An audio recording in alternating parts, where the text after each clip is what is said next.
പൊതുവിദ്യാഭ്യാസ വകുപ്പിനു വേണ്ടി കൈറ്റ് വിക്ടേഴ്സ് അവതരിപ്പിക്കുന്ന ഫസ്റ്റ് ബെൽ ഓഡിയോ ക്ലാസ്സിലേക്ക് സ്വാഗതം. +2 ക്ലാസ്സിലെ ഫസ്റ്റ് ബെൽ പരിപാടിയുടെ തുടർച്ചയായി പരീക്ഷയ്ക്കായുള്ള ഫോക്കസ് ഏരിയ കേന്ദ്രീകരിച്ചാണ് ഇത് തയ്യാറാക്കിയിരിക്കുന്നത്. ക്ലാസ് കേൾക്കുമ്പോൾ പാഠപുസ്തകം കൂടി മുന്നിലുണ്ടാകുന്നത് ഗുണകരമായിരിക്കും. നമസ്കാരം. എല്ലാവർക്കും 2ാം വർഷ സമൂഹശാസ്ത്ര ഫോക്കസ് ഏരിയ ബേസ്ഡ് ആയിട്ടുള്ള ക്ലാസ്സിലേക്ക് സ്വാഗതം. സോഷ്യോളജി വിഷയത്തിന് നമുക്ക് 2 പുസ്തകങ്ങളാണ് പഠിക്കാനുള്ളത്. 1ാമത്തെ പുസ്തകത്തിൽ നിന്നും 6 ചാപ്റ്ററുകളും 7ാമത്തെ ചാപ്റ്റർ നമുക്ക് സിലബസിൽ പഠിക്കേണ്ടാത്ത ടോപ്പിക്കാണ്. 2ാമത്തെ പുസ്തകത്തിൽ നിന്നും 8 ചാപ്റ്ററുകളുമാണ്. ആകെ 14 ചാപ്റ്ററുകളാണ് നമുക്ക് സോഷ്യോളജിക്ക് പഠിക്കാനുള്ളത്. 1ാമത്തെ പുസ്തകമായ ഇന്ത്യൻ സമൂഹം അഥവാ ഇന്ത്യൻ സൊസൈറ്റി, ഈ പുസ്തകത്തിലെ 1ാമത്തെ അധ്യായം ഇൻട്രഡ്യൂസിംഗ് ഇന്ത്യൻ സൊസൈറ്റി, ഇന്ത്യൻ സമൂഹത്തെ പരിചയപ്പെടുത്തൽ. ഈ അധ്യായത്തിലെ പ്രധാന ഫോക്കസ് ഏരിയയെക്കുറിച്ചാണ് ആദ്യം പറയുന്നത്. 1ാമത്തെ ഫോക്കസ് ഏരിയ സമൂഹശാസ്ത്രത്തിൽ മുന്നറിവിന്റെ നേട്ടങ്ങളും കോട്ടങ്ങളും. 2 സ്വയം പ്രതിപദനം അല്ലെങ്കിൽ സെൽഫ് റിഫ്ലക്സിവിറ്റി. 3 വ്യക്തിഗത പ്രശ്നങ്ങളും സാമൂഹ്യ പ്രശ്നങ്ങളും. സി റൈറ്റ് മിൽസ് അവതരിപ്പിച്ച വ്യക്തിഗത പ്രശ്നങ്ങളും സാമൂഹ്യ പ്രശ്നങ്ങളും. 4 സാമാന്യ ജ്ഞാന ഭൂപടവും സാമൂഹ്യ ഭൂപടവും. 1ാമത്തെ ചാപ്റ്ററിന് ബേസ് ചെയ്തുള്ള 1ാമത്തെ ചോദ്യം, വ്യക്തിപരമായ പ്രയാസങ്ങളും സാമൂഹിക പ്രശ്നങ്ങളും തമ്മിലുള്ള ബന്ധം അടയാളപ്പെടുത്തിയ സമൂഹശാസ്ത്രജ്ഞൻ ആരാണ്? നേരത്തെ സൂചിപ്പിച്ചതുപോലെ സി റൈറ്റ് മിൽസ് എന്ന അമേരിക്കൻ സമൂഹശാസ്ത്രജ്ഞനാണ് വ്യക്തിപരമായ പ്രയാസങ്ങളും സാമൂഹ്യ പ്രശ്നങ്ങളും തമ്മിലുള്ള ബന്ധം മനസ്സിലാക്കിയത്. 1 മാർക്കിന് സാധാരണയായിട്ട് ചോദിക്കുന്ന ചോദ്യമാണ്. 2ാമത്തേത് compare a geographical map with a social map. സാമൂഹ്യ ഭൂപടവും ഭൂമിശാസ്ത്രപരമായ ഭൂപടവും താരതമ്യം ചെയ്യുക. സാമൂഹിക ഭൂപടം എന്ന് പറയുന്നത് സമൂഹത്തിൽ ഒരു വ്യക്തിയുടെ സ്ഥാനം നിർണ്ണയിക്കാൻ സഹായിക്കുന്നു. അതേസമയം ഭൂമിശാസ്ത്രപരമായ ഭൂപടം ഒരു പ്രദേശത്തിന്റെ സ്ഥാനവും സ്വഭാവവും നിർണ്ണയിക്കുന്നു. സാധാരണയായി 2 മാർക്കിന് ചോദിക്കുന്ന ഒരു ചോദ്യമാണ് ഇപ്പോൾ പറഞ്ഞത്. സാമൂഹിക ഭൂപടവും ഭൂമിശാസ്ത്രപരമായ ഭൂപടവും തമ്മിലുള്ള വ്യത്യാസം. 3ാമത്തെ ചോദ്യം, സോഷ്യോളജി പഠനത്തിൽ സമൂഹത്തെക്കുറിച്ചുള്ള മുന്നറിവുകളുടെ ഗുണവും ദോഷവും വിശകലനം ചെയ്യുക. പലപ്പോഴും ആവർത്തിച്ച് ചോദിക്കുന്ന ഒരു ചോദ്യമാണ്. സോഷ്യോളജിയെക്കുറിച്ചുള്ള മുന്നറിവ് കൊണ്ട് എന്തെങ്കിലും ഗുണങ്ങൾ ഉണ്ടോ, എന്തെങ്കിലും ദോഷങ്ങൾ ഉണ്ടോ? ആദ്യമായി സമൂഹശാസ്ത്രത്തെക്കുറിച്ചുള്ള മുന്നറിവ് കിട്ടുന്നതുകൊണ്ടുള്ള ഗുണങ്ങൾ എന്തൊക്കെയാണ്? 1, സമൂഹശാസ്ത്ര പഠനം എളുപ്പമാകുന്നു. 2, നിത്യജീവിതവുമായി ബന്ധപ്പെട്ട പഠനത്തെ മനസ്സിലാക്കാൻ കഴിയുന്നു. മുന്നറിവ് കൊണ്ടുള്ള ദോഷങ്ങൾ എന്തൊക്കെയാണ്? മുന്നറിവിലൂടെ ലഭിക്കുന്ന അറിവ് ഭാഗികമായ അറിവ് ആയിരിക്കും. ആ മുന്നറിവുകൾക്ക് ശാസ്ത്രീയ അടിത്തറ ഉണ്ടായിരിക്കുകയില്ല. ഇപ്പോൾ പറഞ്ഞ ചോദ്യം സാധാരണയായി 4 മാർക്കിന് ആവർത്തിച്ച് ചോദിക്കുന്ന ചോദ്യമാണ്. ഇനി നമ്മൾ 2ാമത്തെ അധ്യായമായ demographic structure of Indian society, Indian സമൂഹത്തിന്റെ ജനസംഖ്യാശാസ്ത്രപരമായ ഘടന, ഈ അധ്യായത്തിലേക്കാണ് പോകുന്നത്. ഈ അധ്യായത്തിലെ പ്രധാനപ്പെട്ട ഫോക്കസ് ഏരിയ 1 ഡെമോഗ്രഫി, 2 മാൽത്യൂസ്യൻ സിദ്ധാന്തം, 3 ജനസംഖ്യാശാസ്ത്ര പരിവർത്തന സിദ്ധാന്തം, 4 സാമാന്യ സങ്കല്പങ്ങളും സൂചകങ്ങളും, 5 ഡെമോഗ്രാഫിക് ഡിവിഡൻഡ് അഥവാ ജനസംഖ്യ ലാഭവിഹിതം. ഈ അധ്യായവുമായി ബന്ധപ്പെട്ട് ആദ്യമായി നമുക്ക് മനസ്സിലാക്കാനുള്ളത് എന്താണ് ഡെമോഗ്രഫി അഥവാ ജനസംഖ്യാശാസ്ത്രം എന്നുള്ളതാണ്. 1ാമത്തെ ചോദ്യവും അതുതന്നെയാണ്. The systematic study of population, അതിനെ നമ്മൾ ഡെമോഗ്രഫി അഥവാ ജനസംഖ്യാശാസ്ത്രമെന്ന് പറയുന്നു. ആൻ എസ്സേ ഓൺ പോപ്പുലേഷൻ എന്ന പുസ്തകം എഴുതിയതാരാണ്? റോബർട്ട് മാൽത്യൂസ് എന്ന സയന്റിസ്റ്റാണ് ഈ പുസ്തകം എഴുതിയത്. An essay on population, Robert Malthus. ഈ അധ്യായത്തിലെ മൂന്നാമത്തെ പ്രധാനപ്പെട്ട ഒരു ചോദ്യത്തിലേക്ക് നമ്മൾ പോവുകയാണ്. ഫോർമൽ ഡെമോഗ്രഫിയും സോഷ്യൽ ഡെമോഗ്രഫിയും തമ്മിലുള്ള വ്യത്യാസം എന്തൊക്കെയാണ്? ഡെമോഗ്രഫി എന്താണെന്ന് നമ്മൾ നേരത്തെ പറഞ്ഞു. ജനസംഖ്യയെക്കുറിച്ച് ശാസ്ത്രീയമായി പഠിക്കുന്ന ശാസ്ത്രശാഖ. അത് രണ്ട് തരത്തിലുണ്ട്. ജനസംഖ്യാ ശാസ്ത്രം രണ്ട് തരത്തിലുണ്ട്. ഒന്ന് ഫോർമൽ ഡെമോഗ്രഫിയും രണ്ട് സോഷ്യൽ ഡെമോഗ്രഫിയും. ഫോർമൽ ഡെമോഗ്രഫിയെ ഔപചാരിക ജനസംഖ്യാശാസ്ത്രം എന്ന് പറയുന്നു. ഇത് ശരിക്കും ഒരു ക്വാണ്ടിറ്റേറ്റീവ് സ്റ്റഡിയാണ്, അല്ലെങ്കിൽ പരിമാണാത്മകമായ പഠനമാണ് ഫോർമൽ ഡെമോഗ്രഫി എന്ന് പറയുന്നത്. ഇതെന്തിനെക്കുറിച്ചൊക്കെ പഠിക്കുന്നു? ജനനം, മരണം, കുടിയേറ്റം, വിവാഹം, വിവാഹമോചനം തുടങ്ങിയ കാര്യങ്ങളുടെ ഗണിതശാസ്ത്രപരമായ സ്റ്റാറ്റിസ്റ്റിക്കലായിട്ടുള്ള പഠനമാണ് ഫോർമൽ ഡെമോഗ്രഫി. അങ്ങനെയാണെങ്കിൽ സോഷ്യൽ ഡെമോഗ്രഫി എന്തിനെക്കുറിച്ചായിരിക്കും പഠിക്കുന്നത്? ജനസംഖ്യയുടെ സാമൂഹികവും സാമ്പത്തികവും രാഷ്ട്രീയവുമായ തലങ്ങളെക്കുറിച്ച് പഠിക്കുന്നതാണ് സോഷ്യൽ ഡെമോഗ്രഫി. സോഷ്യൽ ആസ്പെക്ട്സിന്, പോപ്പുലേഷന്റെ സോഷ്യൽ ആസ്പെക്ട്സിന് ഇമ്പോർട്ടൻസ് കൊടുക്കുന്ന വിഷയമാണ് സോഷ്യൽ ഡെമോഗ്രഫി എന്ന് പറയുന്നത്. അടുത്ത നാലാമത്തെ ചോദ്യത്തിലേക്ക് പോവുകയാണ് നമ്മൾ. What are the reasons for the decline in sex ratio in India? ഇന്ത്യയിലെ താഴുന്ന സ്ത്രീ പുരുഷ അനുപാതത്തിനുള്ള കാരണങ്ങൾ എന്തൊക്കെയാണ്? എന്താണ് സെക്സ് റേഷ്യോ അഥവാ സ്ത്രീ പുരുഷ അനുപാതം എന്ന് പറയുന്നത്? 1000 പുരുഷന്മാർക്ക് എത്ര സ്ത്രീകൾ എന്ന കണക്കാണ് സ്ത്രീ പുരുഷ അനുപാതം അഥവാ സെക്സ് റേഷ്യോ എന്ന് പറയുന്നത്. അപ്പോൾ ഇന്ത്യയിൽ പല സംസ്ഥാനങ്ങളിലും സ്ത്രീ പുരുഷ അനുപാതം അഥവാ സെക്സ് റേഷ്യോ കുറവാണ്. പ്രത്യേകിച്ച് പെൺകുട്ടികളുടെ എണ്ണം കുറഞ്ഞു വരുന്ന ഒരു പ്രവണത കാണാറുണ്ട്. എന്തൊക്കെയാണ് ഇതിനുള്ള പ്രധാനപ്പെട്ട കാരണങ്ങൾ?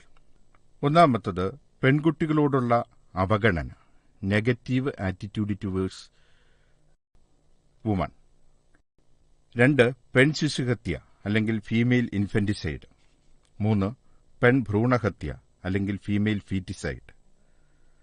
അതുകൂടാതെ ആരോഗ്യപരമായ കാരണങ്ങൾ, ഉദാഹരണം പ്രസവം, ഗർഭധാരണം തുടങ്ങിയ കാരണങ്ങളും ഇന്ത്യയിൽ സ്ത്രീ പുരുഷ അനുപാതം കുറയുന്നതിനുള്ള പ്രധാനപ്പെട്ട കാരണങ്ങൾ ആണ്. അടുത്തത് ജനസംഖ്യയുമായി ബന്ധപ്പെട്ട 2 പ്രധാനപ്പെട്ട തിയറി, സിദ്ധാന്തങ്ങളിലേക്കാണ് നമ്മൾ പോകുന്നത്. ഒന്നാമത്തത് മാൽത്യൂസ്യൻ തിയറി ഓഫ് പോപ്പുലേഷൻ. സാധാരണയായി 6 മാർക്കിന് ആവർത്തിച്ച് ചോദിക്കുന്ന ഒരു ചോദ്യമാണ് മാൽത്യൂസ്യൻ തിയറി ഓഫ് പോപ്പുലേഷൻ. മാൽത്യൂസിന്റെ ജനസംഖ്യാ സിദ്ധാന്തം. മാൽത്യൂസ് പറയുന്നത് മനുഷ്യന്റെ ഉപജീവന മാർഗങ്ങളുടെ വളർച്ചാ നിരക്കിനേക്കാൾ വളരെ ഉയർന്ന നിരക്കിലാണ് ജനസംഖ്യ വർദ്ധിച്ചുകൊണ്ടിരിക്കുന്നത്. അതിനാൽ മനുഷ്യവർഗം എന്നും ദാരിദ്ര്യത്തിൽ കഴിയേണ്ടി വരുന്നു. ജനസംഖ്യാ വർധനവ് നിയന്ത്രിക്കുക മാത്രമാണ് പുരോഗതി കൈവരിക്കാനുള്ള ഏക മാർഗമെന്ന് മാൽത്യൂസ് വാദിച്ചു. ജനസംഖ്യ നിയന്ത്രിക്കുന്നതിന് അദ്ദേഹം 2 മാർഗങ്ങൾ നിർദ്ദേശിച്ചു. ഒന്ന്, പ്രതിരോധാത്മക നിയന്ത്രണങ്ങൾ. അതിനകത്ത് വരുന്നത് വിവാഹം വൈകിപ്പിക്കൽ, ബ്രഹ്മചര്യം അനുഷ്ഠിക്കുക. 2, ഗുണാത്മക നിയന്ത്രണങ്ങൾ, യുദ്ധം, പട്ടിണി, ക്ഷാമം തുടങ്ങിയവ. ജനസംഖ്യാപരമായ രണ്ടാമത്തെ സിദ്ധാന്തത്തിലേക്ക് നമ്മൾ പോവുകയാണ്. സിദ്ധാന്തത്തിന്റെ പേര് ജനസംഖ്യാ പരിവർത്തന സിദ്ധാന്തം, ഡെമോഗ്രാഫിക് ട്രാൻസിഷൻ തിയറി. ജനസംഖ്യാ വളർച്ച സാമ്പത്തിക വികസനവുമായി ബന്ധപ്പെട്ട ഒന്നാണെന്ന് ഈ സിദ്ധാന്തം പറയുന്നു. കിങ്സ്ലി ഡേവിസാണ് ഈ സിദ്ധാന്തം രൂപീകരിച്ചത്. ജനസംഖ്യാ വളർച്ചയുമായി ബന്ധപ്പെട്ട് 3 ഘട്ടങ്ങളുണ്ടെന്ന് കിങ്സ്ലി ഡേവിസ് പറയും. ഒന്നാം ഘട്ടത്തിൽ സമൂഹം അല്പവികസിതവും സാങ്കേതികമായി പിന്നോക്കാവസ്ഥയിലുമായിരിക്കും. ജനനനിരക്കും മരണനിരക്കും ഉയർന്നതായിരിക്കും. അതിനാൽ ജനസംഖ്യയുടെ വളർച്ചാ നിരക്ക് കുറവായിരിക്കും. രണ്ടാം ഘട്ടം പരിവർത്തനാത്മക ഘട്ടമാണ്. ട്രാൻസിഷൻ ഉണ്ടാകുന്ന പീരീഡാണ് സെക്കൻഡ് സ്റ്റേജ് എന്ന് പറയുന്നത്. സമൂഹം സാങ്കേതികമായി പുരോഗതി പ്രാപിച്ചു തുടങ്ങുന്ന കാലഘട്ടമാണ്. ജനനനിരക്ക് ഉയർന്നതും മരണനിരക്ക് താഴ്ന്നതുമായിരിക്കും. അതിനാൽ ജനസംഖ്യയുടെ വളർച്ചാ നിരക്ക് വളരെ ഉയർന്നതായിരിക്കും. മൂന്നാം ഘട്ടം വികസിത വ്യവസായവൽക്കരണ കാലത്താണ് നടക്കുന്നത്. ഇക്കാലത്ത് ജനനനിരക്കും മരണനിരക്കും കുറവാണ്. അതുകൊണ്ട് ജനസംഖ്യയുടെ വളർച്ചാ നിരക്ക് കുറവായിരിക്കും.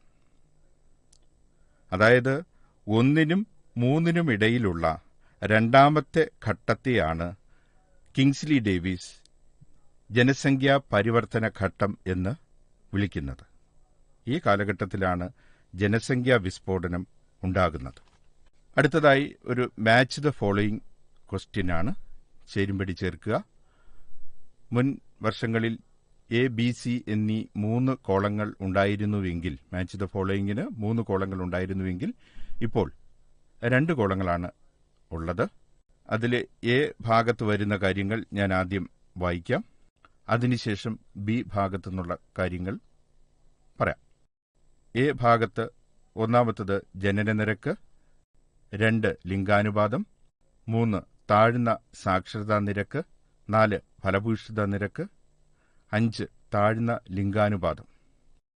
ബി സെക്ഷനിൽ വരുന്നത് 1000 പുരുഷന്മാർക്ക് എത്ര സ്ത്രീകൾ, പഞ്ചാബ്, ഓരോ വർഷവും ഓരോ 1000-നും ജീവനോടെ ജനിക്കുന്നവരുടെ എണ്ണം, 4 ബീഹാർ, 5 ഗർഭധാരണ ശേഷിയുള്ള കാലഘട്ടത്തിൽ ഓരോ 1000 പേർക്കും ജീവനോടെ ജനിക്കുന്നവരുടെ എണ്ണം. ഇനി ഇതിന്റെ കറക്റ്റ് ആൻസർ പറയുകയാണ്. Birth rate, number of live birth per 1000 population. അതായത് ജനനനിരക്ക് ഒരു വർഷത്തിൽ ജനസംഖ്യയിലെ ഓരോ 1000-നും ജീവനോടെ ജനിക്കുന്നവരുടെ എണ്ണം. 2 ലിംഗാനുപാതം, 1000 പുരുഷന്മാർക്ക് എത്ര സ്ത്രീകളുണ്ടെന്ന കണക്ക്. 3 താഴ്ന്ന സാക്ഷരതാ നിരക്ക്, ബീഹാർ. 4 ഫലഭൂയിഷ്ഠതാ നിരക്ക്, ഗർഭധാരണ ശേഷിയുള്ള കാലഘട്ടത്തിൽ ഓരോ 1000 പേർക്കും ജീവനോടെ ജനിക്കുന്നവരുടെ എണ്ണം. 5 താഴ്ന്ന ശിശു ലിംഗാനുപാതം. ആൻസർ പഞ്ചാബ്. ഇപ്പോൾ നിങ്ങൾ കേട്ടുകൊണ്ടിരിക്കുന്നത് കൈറ്റ് വിക്ടേഴ്സ് തയ്യാറാക്കിയ ഫസ്റ്റ് ബെൽ ഫോക്കസ് ഏരിയയെ അധികരിച്ചുള്ള ഓഡിയോ ക്ലാസ്. ഇനി നമ്മൾ മൂന്നാമത്തെ അധ്യായമായ സാമൂഹിക സ്ഥാപനങ്ങൾ തുടർച്ചയും മാറ്റവും എന്ന അധ്യായത്തിലേക്ക് പോവുകയാണ്. ഈ അധ്യായത്തിലെ പ്രധാനപ്പെട്ട ഫോക്കസ് ഏരിയ ഞാൻ ആദ്യം പറയാം. 1 ജാതിയും ജാതി സമ്പ്രദായവും, ഭൂതകാലത്തെ ജാതി. 2 ജാതി വർത്തമാനകാലത്ത്. 3 ഗോത്ര സമൂഹങ്ങൾ. 4 ഗോത്രവർഗക്കാരോടുള്ള പരിഷ്കൃത സമൂഹത്തിന്റെ മനോഭാവം.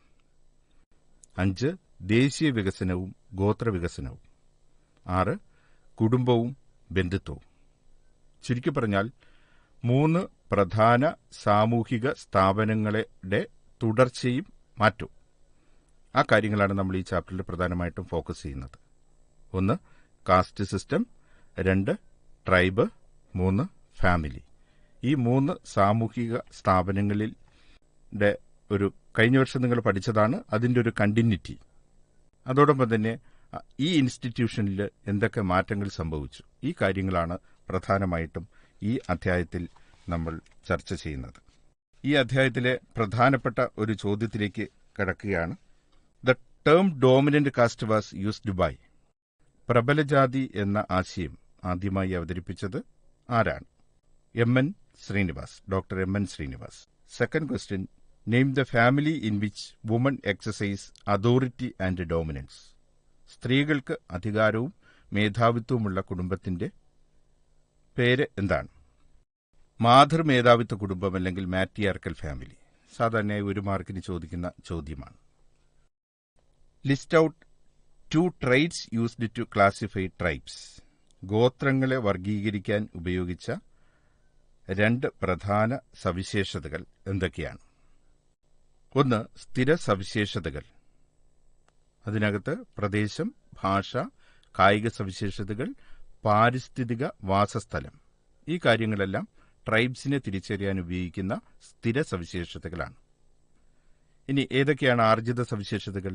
ഉപജീവന മാർഗം, ഹൈന്ദവ മതത്തോടുള്ള ഉൾച്ചേരൽ.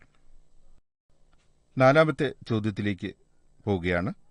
ഈ അധ്യായത്തിലെ പ്രധാനപ്പെട്ട ഒരു ചോദ്യം, പലപ്പോഴും ആവർത്തിച്ച് ചോദിക്കുന്ന, 4 മാർക്കിനൊക്കെ ആവർത്തിച്ച് ചോദിക്കുന്ന ഒരു ചോദ്യം.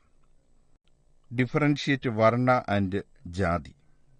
ജാതിയും വർണ്ണവും തമ്മിലുള്ള വ്യത്യാസങ്ങൾ. നിങ്ങൾക്കറിയാം, വർണ്ണങ്ങൾ 4 ഉള്ളൂ: ബ്രാഹ്മണ, ക്ഷത്രിയ, വൈശ്യ, ശൂദ്ര. എന്നാൽ ജാതികൾ, ഉപജാതികളും ചേർത്ത് ഏകദേശം 3000-ഓളം ഉണ്ട്.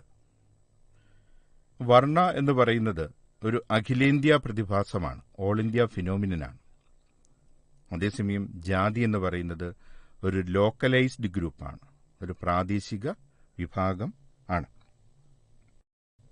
ഇനി ഈ ചാപ്റ്ററിൽ നിന്ന് ആവർത്തിച്ച് ചോദിക്കുന്ന ഒരു പ്രധാനപ്പെട്ട 1-2 ചോദ്യങ്ങൾ കൂടിയുണ്ട്. ഒന്ന്, write brief notes on sanskritisation and dominant caste. എന്താണ് സംസ്കൃതവൽക്കരണം അല്ലെങ്കിൽ സാൻസ്ക്രിറ്റൈസേഷൻ? ഇത് ശരിക്കും ഒരു അനുകരണ പ്രക്രിയയാണ്, ഇമിറ്റേഷൻ പ്രോസസ്സാണ്. താഴ്ന്ന ജാതിയിലെയും ഇടത്തരം ജാതിയിലെയും അംഗങ്ങൾ അവരുടെ സാമൂഹ്യ പദവി മെച്ചപ്പെടുത്തുന്നതിനു വേണ്ടി മേൽജാതിക്കാരുടെ ആചാരങ്ങളും ജീവിത രീതികളും അനുകരിക്കുന്ന പ്രക്രിയയാണ് സംസ്കൃതവൽക്കരണം. ഇന്ത്യൻ സമൂഹശാസ്ത്രജ്ഞനായ ഡോക്ടർ എം.എൻ. ശ്രീനിവാസാണ് ഈ ആശയം അവതരിപ്പിച്ചത്. എം.എൻ. ശ്രീനിവാസിന്റെ തന്നെ ഒരു പ്രധാനപ്പെട്ട മറ്റൊരു കൺസെപ്റ്റാണ് പ്രബലജാതി അഥവാ ഡോമിനന്റ് കാസ്റ്റ്. ഉയർന്ന സംഖ്യാബലവും ഭൂവുടമസ്ഥത വഴിയുള്ള സാമ്പത്തിക ശക്തിയും രാഷ്ട്രീയ അധികാരവുമുള്ള ജാതികളെയാണ് എം.എൻ. ശ്രീനിവാസ് പ്രബലജാതികൾ എന്ന് വിളിച്ചിരുന്നത്. അതായത് പ്രബലജാതിക്ക് 3 ആട്രിബ്യൂട്ട്സ് ഉണ്ട്, 3 സവിശേഷതകളുണ്ട്. 1, numerical strength; 2, economic power; 3, political power. ഉദാഹരണം, യാദവന്മാർ, ജാട്ടുകൾ, റെഡ്ഡികൾ, ഇവരെല്ലാം ഇന്ത്യയിലെ പ്രധാനപ്പെട്ട പ്രബല ജാതികൾക്ക് ഉദാഹരണം ആണ്. ഈ അധ്യായത്തിലെ മറ്റൊരു പ്രധാന ചോദ്യത്തിലേക്ക് നമ്മൾ പോവുകയാണ്. പലപ്പോഴും ആവർത്തിച്ച് ചോദിക്കുന്ന ഒരു ചോദ്യം കൂടിയാണ്. ദേശീയ വികസനം ഗോത്രവികസനത്തെ എങ്ങനെ ബാധിക്കുന്നു? Explain how national development affect the tribal development. ഇതാണ് ചോദ്യം. ദേശീയ വികസനത്തിനു വേണ്ടി ആവിഷ്കരിച്ച പദ്ധതികളെല്ലാം ഗോത്രവിഭാഗത്തിന് ദോഷകരമായി മാറി. നെഹ്റുവിന്റെ കാലത്തുണ്ടായ അണക്കെട്ടുകൾ, ഡാമുകൾ, ഫാക്ടറികൾ, ഖനികൾ എന്നിവ ഗോത്രപ്രദേശങ്ങളിലായതിനാൽ അവർ ഭൂമിരഹിതരായി മാറി. അവരുടെ ഉപജീവനവും ഇതിലൂടെ നഷ്ടമായി. എന്നാൽ വികസന പ്രവർത്തനങ്ങൾ കൊണ്ട് സമൂഹത്തിലെ മറ്റു വിഭാഗം ആളുകൾ നേട്ടമുണ്ടാക്കി. ഉദാഹരണം, നർമ്മദാ നദിയിലെ അണക്കെട്ട് ഗോത്രപ്രദേശങ്ങളിലേക്കുള്ള മറ്റ് ആളുകളുടെ കടന്നുവരവ് മൂലം ഗോത്ര സംസ്കാരത്തിനും സമുദായത്തിനും ഭീഷണിയായി മാറി. ഇത് സാധാരണയായി 6 മാർക്കിന് സ്ഥിരം ചോദിക്കുന്ന ഒരു ചോദ്യമായിട്ട് നമുക്ക് മനസ്സിലാക്കാൻ പറ്റും. അടുത്ത നേരത്തെ പറഞ്ഞതുപോലെ ഒരു മാച്ച് ദ ഫോളോയിങ് ആണ്. എ ഭാഗം ഞാൻ താഴെ പറയുകയാണ്, അതിനുശേഷം ബി ഭാഗം. എ ഭാഗം: 1, സാവിത്രിബായി ഭൂലെ; 2, ജ്യോതിബ ഭൂലെ; 3, പെരിയോർ; 4, ശ്രീനാരായണ ഗുരു; 5, അയ്യൻകാളി. ബി പാർട്ട്: സാധുജന പരിപാലന സംഘം, SNDPയുടെ സ്ഥാപകൻ, പൂനെയിലെ ആദ്യത്തെ സ്കൂൾ, സ്വാഭിമാന പ്രസ്ഥാനം, സത്യശോധക സമാജം. കറക്റ്റ് ആൻസർ: സാവിത്രിഭായ് ഭൂലെ പൂനെയിലെ ആദ്യത്തെ സ്കൂൾ സ്ഥാപിച്ചു. ജ്യോതിബ ഭൂലെ സത്യശോധക സമാജം. പെരിയോർ സ്വാഭിമാന പ്രസ്ഥാനം. ശ്രീനാരായണ ഗുരു SNDPയുടെ സ്ഥാപകൻ. അയ്യൻകാളി സാധുജന പരിപാലന സംഘം. അടുത്തതായി നമ്മൾ ഒന്നാമത്തെ പുസ്തകത്തിലെ 4-ാമത്തെ അധ്യായമായ വിപണി ഒരു സാമൂഹിക സ്ഥാപനം എന്ന നിലയിൽ എന്ന അധ്യായത്തിലേക്കാണ് പ്രവേശിക്കുന്നത്. ഈ അധ്യായത്തിലെ പ്രധാന ഫോക്കസ് പോയിന്റുകൾ ഇനി പറയുന്നതാണ്. 1. വിപണിയും സമ്പദ് വ്യവസ്ഥയും സാമൂഹികമായ വീക്ഷണം. 2. അധിനിവേശ ഇന്ത്യയിലും അതിനു മുമ്പുമുള്ള ജാതി അധിഷ്ഠിത വിപണിയും വ്യാപാര ശൃംഖലയും. 3. വിപണിയുടെ സാമൂഹിക സംഘാടനം, പരമ്പരാഗത വാണിജ്യ സമുദായങ്ങൾ. 4. അധിനിവേശ കാലഘട്ടത്തിലെ വിപണിയുടെ ഉത്ഭവം. ഈ അധ്യായത്തിലെ പ്രധാന ചോദ്യങ്ങളിലൂടെ നമ്മൾ കടന്നുപോവുകയാണ്. 1. വെൽത്ത് ഓഫ് നേഷൻസ് എന്ന പുസ്തകം എഴുതിയത് ആരാണ്? Answer Adam Smith. Father of economics ആയ ആഡം സ്മിത്താണ് വെൽത്ത് ഓഫ് നേഷൻസ് എന്ന് പറയുന്ന പുസ്തകം എഴുതിയത്. സെക്കൻഡ് ക്വസ്റ്റ്യൻ, വർണ്ണ സിസ്റ്റത്തിൽ പ്രധാന മർച്ചന്റ് കമ്മ്യൂണിറ്റി ഏതായിരുന്നു? വൈശ്യാസ്. നിങ്ങൾക്കറിയാം, ബ്രാഹ്മണർ, ക്ഷത്രിയർ, വൈശ്യ, ശൂദ്ര എന്ന് പറയുന്ന 4 വർണ്ണങ്ങളിൽ വൈശ്യ ആണ് മർച്ചന്റ് കമ്മ്യൂണിറ്റിയായി പൊതുവെ അറിയപ്പെടുന്നത്. നെക്സ്റ്റ് ക്വസ്റ്റ്യൻ, കമോഡിഫിക്കേഷൻ അല്ലെങ്കിൽ വസ്തുവൽക്കരണം, ചരക്കുവൽക്കരണം എന്നൊക്കെ പറയാറുണ്ട്. ഇപ്പം എന്താണ് കമോഡിറ്റൈസേഷൻ? മുമ്പ് വിപണിയിൽ കച്ചവടം ചെയ്യാതിരുന്ന സാധനങ്ങൾ വിൽപ്പന വസ്തുക്കളായി മാറുന്ന പ്രക്രിയയ്ക്കാണ് വസ്തുവൽക്കരണമെന്ന് പറയുന്നത്. ഏറ്റവും നല്ല ഉദാഹരണം കുടിവെള്ളം. നെക്സ്റ്റ് ക്വസ്റ്റ്യൻ, കമ്പോളവൽക്കരണം അല്ലെങ്കിൽ മാർക്കറ്റൈസേഷൻ എന്ന് പറഞ്ഞാൽ എന്താണ്? ഉദാരവൽക്കരണ നയങ്ങളുടെ മറ്റൊരു പേരാണ് കമ്പോളവൽക്കരണം. വിപണികൾ ഉപയോഗിച്ച് സാമൂഹികവും രാഷ്ട്രീയവും സാമ്പത്തികവുമായ പ്രശ്നങ്ങൾ പരിഹരിക്കുന്നതിനെയാണ് കമ്പോളവൽക്കരണമെന്ന് പറയുന്നത്. സാധാരണയായി 2 മാർക്കിന് ചോദിക്കുന്ന ഒരു ചോദ്യം. പദവിചിഹ്നം അഥവാ സ്റ്റാറ്റസ് സിംബൽ എന്നാൽ എന്ത്? മാക്സ് വെബർ എന്ന സമൂഹശാസ്ത്രജ്ഞനാണ് ഈ പദം രൂപീകരിച്ചത്. സ്റ്റാറ്റസ് സിംബൽ അഥവാ പദവിചിഹ്നം എന്ന പദം രൂപീകരിച്ചത് മാക്സ് വെബർ എന്ന സമൂഹശാസ്ത്രജ്ഞനാണ്. അദ്ദേഹം പറയുന്നത്, ജനങ്ങൾ വാങ്ങുകയും വിൽക്കുകയും ചെയ്യുന്ന സാധനങ്ങൾ അവരുടെ സാമൂഹ്യ പദവിയുമായി ബന്ധപ്പെട്ടിരിക്കുന്നു. ഇതിനെയാണ് മാക്സ് വെബർ പദവിചിഹ്നമെന്ന് വിളിക്കുന്നത്. ഇതിലൂടെ മനുഷ്യരുടെ ജീവിതശൈലിയും ഉപഭോഗവും തമ്മിലുള്ള ബന്ധമാണ് മാക്സ് വെബർ ചൂണ്ടിക്കാണിക്കുന്നത്. സാധാരണയായി 3 മാർക്കിന് ചോദിക്കുന്ന ഒരു പ്രധാനപ്പെട്ട ചോദ്യമാണ് ഇപ്പോൾ പറഞ്ഞ പദവിചിഹ്നം. നെക്സ്റ്റ് ക്വസ്റ്റ്യൻ, വിപണിയെക്കുറിച്ചുള്ള സമൂഹശാസ്ത്രപരമായ കാഴ്ചപ്പാട് എന്താണ്? സാധാരണയായി മാർക്കറ്റ് എന്ന് പറയുന്നത് ഒരു എക്കണോമിക് ഇൻസ്റ്റിറ്റ്യൂഷനാണ്. പക്ഷേ സമൂഹശാസ്ത്രം പറയുന്നത് വിപണികൾ ഒരു സാമൂഹിക സ്ഥാപനം കൂടി ആണ് എന്നാണ്. സാമ്പത്തിക സ്ഥാപനങ്ങളെ സാമൂഹികമായ ചട്ടക്കൂടിനകത്തു നിന്നുകൊണ്ട് പഠിക്കണം. വിപണികൾക്ക് മറ്റ് സ്ഥാപനങ്ങളും പ്രക്രിയകളും ഘടനയുമായി ബന്ധമുണ്ട്. വിപണികൾ സംഘടിപ്പിക്കുന്നതും നിയന്ത്രിക്കുന്നതും പ്രത്യേക സാമൂഹിക വിഭാഗങ്ങളോ വർഗങ്ങളോ ആണ്. അടുത്ത ചോദ്യത്തിലേക്ക് പോവുകയാണ്.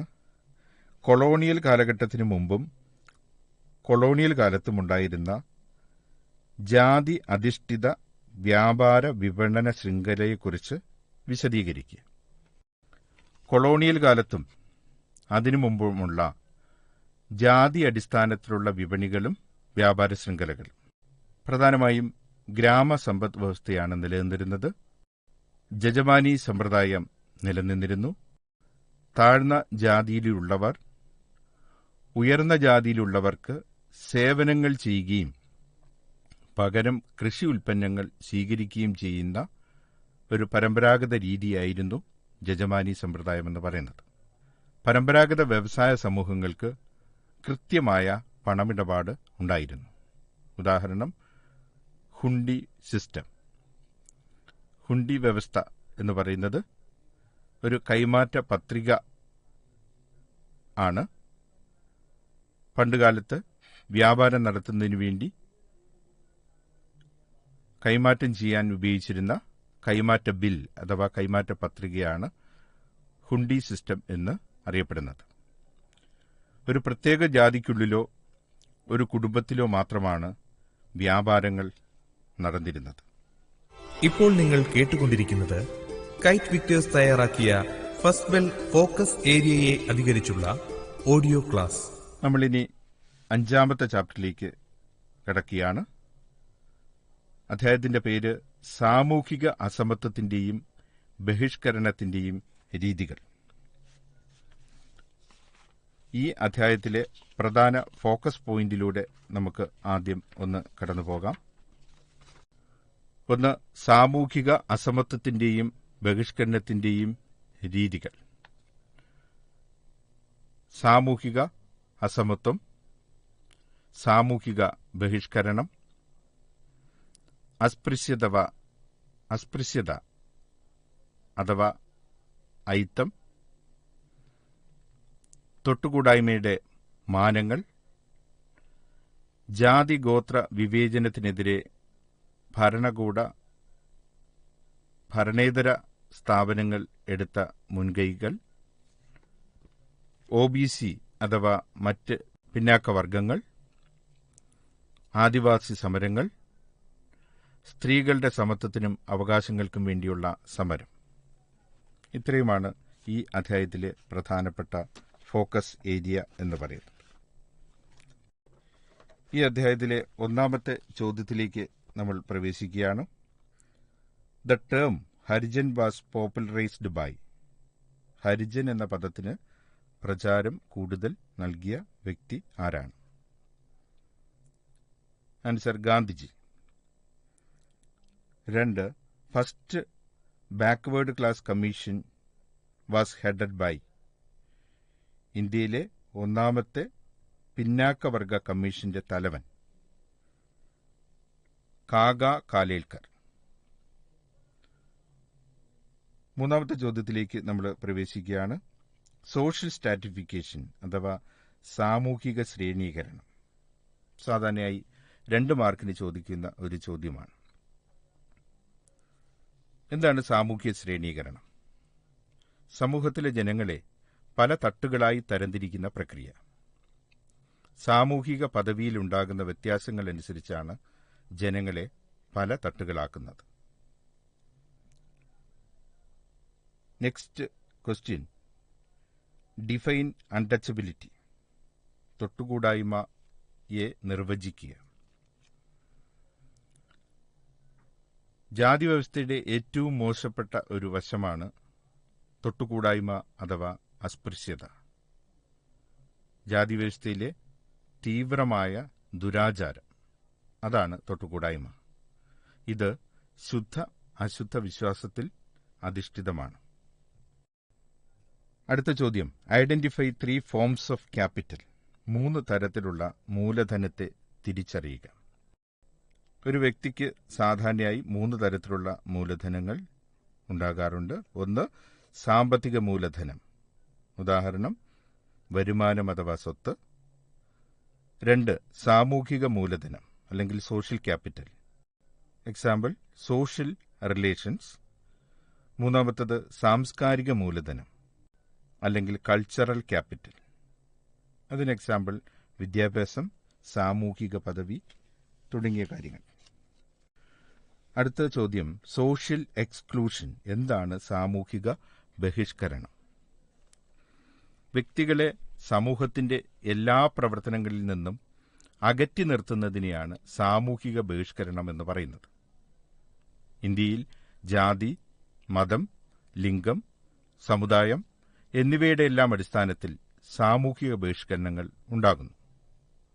സ്ത്രീകളും ദളിതരും അടിച്ചമർത്തപ്പെട്ട മറ്റു ജാതികളും ഗോത്രങ്ങളും സാമൂഹ്യ വിവേചനത്തിന് ഇരകൾ ആയിട്ടുണ്ട്. Explain the major issues faced by adivasis in India. ഇന്ത്യയിലെ ആദിവാസികൾ അഭിമുഖീകരിക്കുന്ന പ്രധാന പ്രശ്നങ്ങൾ എന്തൊക്കെയാണ്? സാധാരണയായി 6 മാർക്കിനൊക്കെ സ്ഥിരം ചോദിക്കുന്ന ഒരു ചോദ്യമാണ് major issues faced by Adivasis. പ്രധാനമായിട്ടും മൈഗ്രേഷൻ, ട്രൈബൽ ഏരിയയിലേക്ക് നോൺ ട്രൈബൽസ് ആയിട്ടുള്ള ആൾക്കാർ കുടിയേറുന്നു. അത് അവരുടെ നിലനിൽപ്പിന് ചോദ്യചിഹ്നമായി മാറുന്നു. 2, ദാരിദ്ര്യം, ചൂഷണം തുടങ്ങിയവ ഗോത്രനിവാസികൾ അനുഭവിക്കേണ്ടി വരുന്നു. കോളനി ഭരണകാലത്ത് വന്ന വനനിയമങ്ങൾ, റിസർവ് ഫോറസ്റ്റ് പോളിസി ട്രൈബ്സിനെ വളരെയധികം ദോഷകരമായി ബാധിച്ച ഒരു കാര്യമായിരുന്നു. അതുപോലെ സ്വതന്ത്ര ഇന്ത്യയിൽ വന്ന വ്യവസായവൽക്കരണ നയങ്ങൾ, ഇൻഡസ്ട്രിയൽ പോളിസി ട്രൈബ്സിനെ വളരെയധികം ബുദ്ധിമുട്ടിച്ച കാര്യമാണ്. പലപ്പോഴും വികസന പ്രവർത്തനങ്ങൾക്ക് വേണ്ടി ഡാമുകളും ഖനികളും പവർ പ്രോജക്റ്റുമൊക്കെ നിർമ്മിക്കുന്നതിനു വേണ്ടി ട്രൈബൽ ഏരിയ ഏറ്റെടുക്കുന്ന ഒരു സമ്പ്രദായം വന്നു. അത് ഗോത്രനിവാസികളുടെ നിലനിൽപ്പിനെ ചോദ്യം ചെയ്യുന്ന ഒരു കാര്യമായി മാറി. അതുപോലെ ഇന്ത്യ ഗവൺമെന്റ് നടപ്പിലാക്കിയ ഉദാരവൽക്കരണ നയങ്ങൾ, ഇത് കോർപ്പറേറ്റ് കമ്പനികളെ ട്രൈബൽ ഏരിയയിലേക്ക് കടന്നുവരവിന് കാരണമായി മാറി. ഇതും ട്രൈബ്സിനെ വളരെയധികം ബുദ്ധിമുട്ടിച്ച പ്രധാനപ്പെട്ട പ്രശ്നമായിട്ട് നമുക്ക് പറയാൻ പറ്റും. അടുത്ത ചോദ്യം, ജാതി ഒരു വിവേചന സമ്പ്രദായമെന്ന നിലയിൽ വിശദീകരിക്കുക. ഇതിന്റെ ആൻസർ എഴുതുന്നതിനുള്ള ഹിൻസ് മാത്രം പറയുകയാണ്. പ്രധാനമായിട്ടും 3-4 ഏരിയ ഫോക്കസ് ചെയ്താണ് ഈ ചോദ്യത്തിന്റെ ഉത്തരം എഴുതേണ്ടത്. 1, ജാതിയുടെ ചരിത്രം, എങ്ങനെ ജാതി ഉണ്ടായി, ജാതി ഓരോ കാലഘട്ടത്തിലും എങ്ങനെയായിരുന്നു. അതുപോലെ സാമൂഹിക പദവിയും സാമ്പത്തിക പദവിയും തമ്മിലുള്ള ബന്ധം. അതുപോലെ തൊട്ടുകൂടായ്മ അഥവാ അൺടച്ചബിലിറ്റി. ഈ 3 കാര്യങ്ങൾക്ക് ഫോക്കസ് കൊടുത്തുകൊണ്ടാണ് ഇത് സാധാരണയായിട്ട് എസ്ഐക്ക് 8 മാർക്കിനൊക്കെ ചോദിക്കുന്ന ഒരു ചോദ്യമാണ്, ജാതി ഒരു വിവേചന സമ്പ്രദായം എന്ന നിലയിൽ. അപ്പം ഞാനിപ്പോൾ പറഞ്ഞ പോയിന്റ്സിനെ അല്പം വിശദീകരിച്ച് പറയേണ്ട ഒരു കാര്യമാണ് ഇതിൽ ഉള്ളത്. അവസാനത്തെ ചാപ്റ്ററും കൂടിയാണ്, 1ാമത്തെ പുസ്തകത്തിലെ അവസാനത്തെ ചാപ്റ്റർ കൂടിയാണ് ഇനി പറയുന്നത്. സാംസ്കാരിക വൈവിധ്യത്തിന്റെ വെല്ലുവിളികൾ, ചലഞ്ചസ് ഓഫ് കൾച്ചറൽ ഡൈവേഴ്സിറ്റി. ഈ അധ്യായത്തിലെ പ്രധാന ഫോക്കസ് ഏരിയയിലൂടെ കടന്നുപോവുകയാണ്. 1, സാംസ്കാരിക വൈവിധ്യങ്ങളും വ്യത്യാസങ്ങളും. 2, സാമുദായിക സ്വത്വത്തിന്റെ പ്രാധാന്യം. 3, വർഗീയത. 4, മതനിരപേക്ഷത. 5, രാഷ്ട്രവും പൗരസമൂഹവും. ഈ അധ്യായത്തിലെ 1ാമത്തെ പ്രധാനപ്പെട്ട ഒരു ചോദ്യത്തിലേക്ക് നമ്മൾ കടക്കുകയാണ്. Name the chief architect of Indian constitution. Indian ഭരണഘടനയുടെ മുഖ്യ ശില്പി. എല്ലാവർക്കും അറിയാവുന്ന ആൻസർ തന്നെയാണ്, BR അംബേദ്കർ.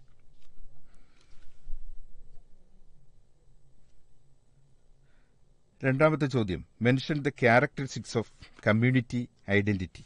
സാമുദായിക സ്വത്വത്തിന്റെ സവിശേഷതകൾ സൂചിപ്പിക്കുക. പ്രധാനമായിട്ടും സാമുദായിക സ്വത്വത്തിന് 2 സവിശേഷതകൾ ഉണ്ട്. 1, അത് യാദൃച്ഛികമാണ്. 2, സാർവത്രികത. ഈ അധ്യായത്തിലെ 3ാമത്തെ ചോദ്യത്തിലേക്ക് വരികയാണ്. Communalism is A major issue in India. Explain. വർഗീയത ഇന്ത്യയിലെ ഒരു പ്രധാന പ്രശ്നമാണ്. സാധാരണയായി 5 മാർക്കിന് ചോദിക്കുന്ന ഒരു ചോദ്യമാണ്. വർഗീയത ഇന്ത്യയിലെ ഒരു പ്രധാന പ്രശ്നമാണ്.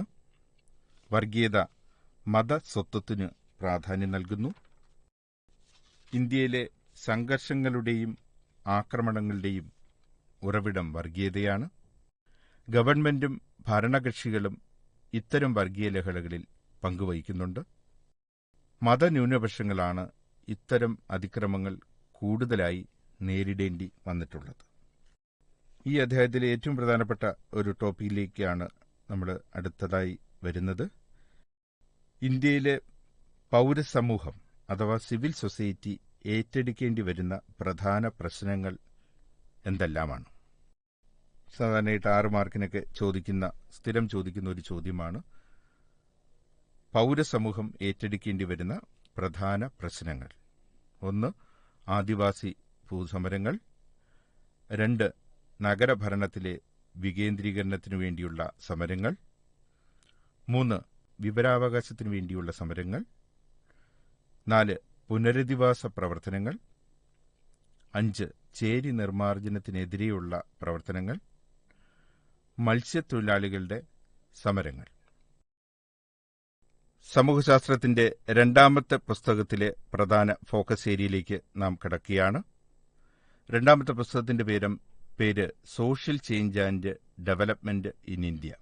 ഇന്ത്യയിലെ സാമൂഹിക മാറ്റവും വികസനവും.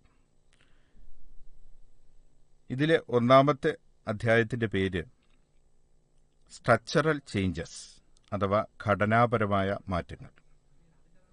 ഇന്ത്യൻ സമൂഹത്തിൽ മാറ്റങ്ങൾ ഉണ്ടാക്കുന്നതിന് പ്രധാന പങ്കുവഹിച്ച 2 ഘടനാപരമായ ഘടകങ്ങളെക്കുറിച്ച് അല്ലെങ്കിൽ ഫാക്ടേഴ്സിനെ കുറിച്ചാണ് നമ്മൾ വളരെ ഡീറ്റെയിൽ ആയിട്ട് ഈ ചാപ്റ്ററിനകത്ത് ഡിസ്കസ് ചെയ്യുന്നത്.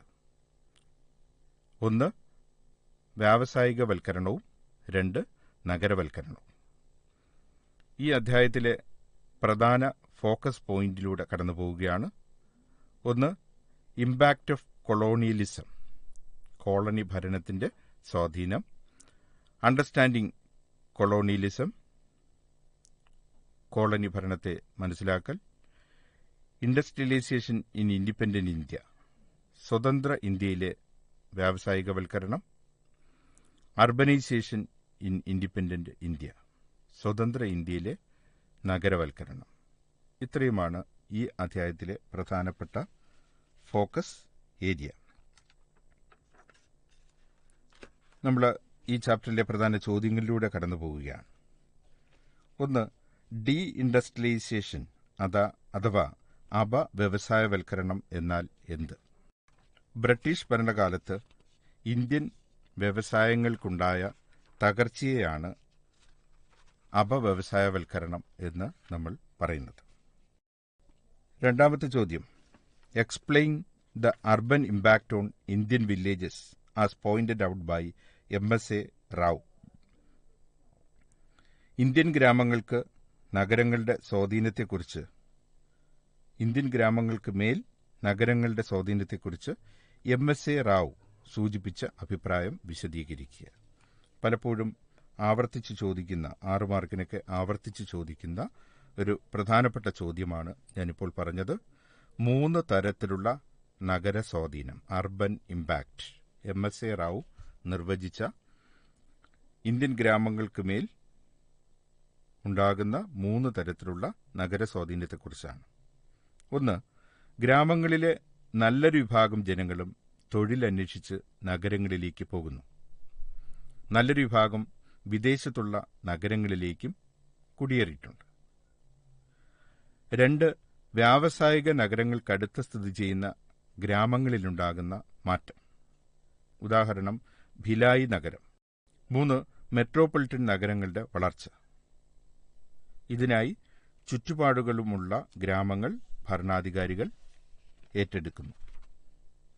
ഇപ്പോൾ നിങ്ങൾ കേട്ടുകൊണ്ടിരിക്കുന്നത് കൈറ്റ് വിക്ടേഴ്സ് തയ്യാറാക്കിയ ഫസ്റ്റ് ബെൽ ഫോക്കസ് ഏരിയയെ അധികരിച്ചുള്ള ഓഡിയോ ക്ലാസ്. നമ്മളിനി രണ്ടാമത്തെ പുസ്തകത്തിലെ രണ്ടാമത്തെ അധ്യായമായ സാംസ്കാരികപരമായ മാറ്റങ്ങൾ അല്ലെങ്കിൽ കൾച്ചറൽ ചേഞ്ചസ്, ഇതിനെക്കുറിച്ചാണ് ഇനി നമ്മൾ മനസ്സിലാക്കാനായിട്ട് പോകുന്നത്. ഈ അധ്യായത്തിൽ പ്രധാനമായിട്ടും 4 കൺസെപ്റ്റുകളെക്കുറിച്ച് ആണ് വിശദീകരിച്ച് നമ്മൾ മനസ്സിലാക്കുന്നത്. 1 സംസ്കൃതവൽക്കരണം അഥവാ സാൻസ്ക്രിറ്റൈസേഷൻ. 2 പാശ്ചാത്യവൽക്കരണം അഥവാ വെസ്റ്റേണൈസേഷൻ. 3 മോഡേണൈസേഷൻ അഥവാ ആധുനികവൽക്കരണം. 4 സെക്കുലറൈസേഷൻ അഥവാ മതേതരവൽക്കരണം. ഈ 4 കാര്യങ്ങളെക്കുറിച്ചാണ് നമ്മൾ പ്രധാനമായിട്ടും ഈ ചാപ്റ്ററിൽ ഫോക്കസ് ചെയ്യുന്നത്. ഈ അധ്യായത്തിലെ പ്രധാനപ്പെട്ട ഫോക്കസ് പോയിന്റുകൾ ഇനി പറയുന്നതാണ്. 1 social reform movement in the 19th and 20th century. 19ഉം 20ഉം നൂറ്റാണ്ടിലെ സാമൂഹിക പരിഷ്കരണ പ്രസ്ഥാനങ്ങൾ. രണ്ടാമത്തത് സാൻസ്ക്രിറ്റൈസേഷൻ, മോഡേണൈസേഷൻ, സെക്കുലറൈസേഷൻ, വെസ്റ്റേണൈസേഷൻ. ഈ 4 കൺസെപ്റ്റും എന്താണെന്ന് മനസ്സിലാക്കുക. പ്രധാനമായിട്ടും 2 ഫോക്കസ് പോയിന്റുകളാണ് ഇതിനകത്ത് നമ്മൾ പ്രധാനമായിട്ടും ഊന്നൽ കൊടുക്കുന്നത്. ഇനി ഈ അധ്യായത്തിലെ പ്രധാനപ്പെട്ട ചോദ്യങ്ങളിലേക്ക് നമ്മൾ കടക്കുകയാണ്. ഒന്നാമത്തെ ചോദ്യം, ഡിഫൈൻ വെസ്റ്റേണൈസേഷൻ. എന്താണ് പാശ്ചാത്യവൽക്കരണം? പാശ്ചാത്യ സംസ്കാരവുമായും ബ്രിട്ടീഷുകാരുമായും ഇന്ത്യക്കാർക്കുണ്ടായിരുന്ന സമ്പർക്കത്തിന്റെ ഫലമായി രാജ്യത്തുണ്ടായ മാറ്റങ്ങളെയാണ് പാശ്ചാത്യവൽക്കരണമെന്ന് പറയുന്നത്. വേറെ രീതിയിൽ പറഞ്ഞാൽ പാശ്ചാത്യരുടെ ജീവിത രീതികൾ ഇന്ത്യക്കാർ അനുകരിക്കുന്ന പ്രക്രിയയാണ്. ഈ ആശയം ആദ്യമായി വികസിപ്പിച്ചെടുത്തത് ഇന്ത്യൻ സമൂഹശാസ്ത്രജ്ഞനായ ഡോക്ടർ എം.എൻ. ശ്രീനിവാസ് ആണ്. രണ്ടാമത്തെ ചോദ്യം, critically evaluate the concept sanskritisation. സംസ്കൃതവൽക്കരണം എന്ന ആശയത്തെ വിമർശനാത്മകമായി വിലയിരുത്തുക. എന്താണ് സംസ്കൃതവൽക്കരണം? താഴ്ന്ന ജാതിയിലെ ഇടത്തരം ജാതിയിലുമുള്ള ആൾക്കാർ ഉയർന്ന ജാതിയിലുള്ള ആൾക്കാരുടെ ജീവിത രീതികളും ആചാരങ്ങളും അനുഷ്ഠാനങ്ങളും അനുകരിക്കുന്ന പ്രക്രിയ. ഇതും ഒരു ഇമിറ്റേഷൻ പ്രോസസ്സാണ്, അനുകരണ പ്രക്രിയയാണ് സംസ്കൃതവൽക്കരണം എന്ന് പറയുന്നത്. ഈ കൺസെപ്റ്റും ഡെവലപ്പ് ചെയ്തത് എം.എൻ. ശ്രീനിവാസ് തന്നെയാണ്. സംസ്കൃതവൽക്കരണത്തിന്റെ വിമർശനങ്ങൾ, അതാണ് നമ്മളിവിടെ പ്രധാനമായിട്ടും ഫോക്കസ് ചെയ്യുന്നത്. സാധാരണയായി 6 മാർക്കിന് മിക്കവാറും ചോദിക്കുന്ന ഒരു ചോദ്യമാണ് സംസ്കൃതവൽക്കരണത്തിന്റെ വിമർശനങ്ങൾ. പ്രധാനമായും 5 വിമർശനങ്ങളുണ്ട്. 1, ഇത് സാമൂഹിക ചലനാത്മകതയെ പെരുപ്പിച്ചു കാണിക്കുന്നു. 2, മേൽജാതിക്കാരുടെ ജീവിത രീതിയെ ശ്രേഷ്ഠവും കീഴ്ജാതിക്കാരുടെ ജീവിത രീതിയെ അധമമായും കണ്ടു. 3, ശുദ്ധി അശുദ്ധി സങ്കല്പത്തെ ന്യായീകരിച്ചു. 4, സ്ത്രീകളുടെ ഒറ്റപ്പെടൽ, സ്ത്രീധന സമ്പ്രദായം, ജാതി വിവേചനം എന്നിവയ്ക്ക് കാരണമായി. 5, ദളിത് സംസ്കാരത്തിന്റെ പ്രധാനപ്പെട്ട സവിശേഷതകൾ നശിപ്പിക്കപ്പെട്ടു.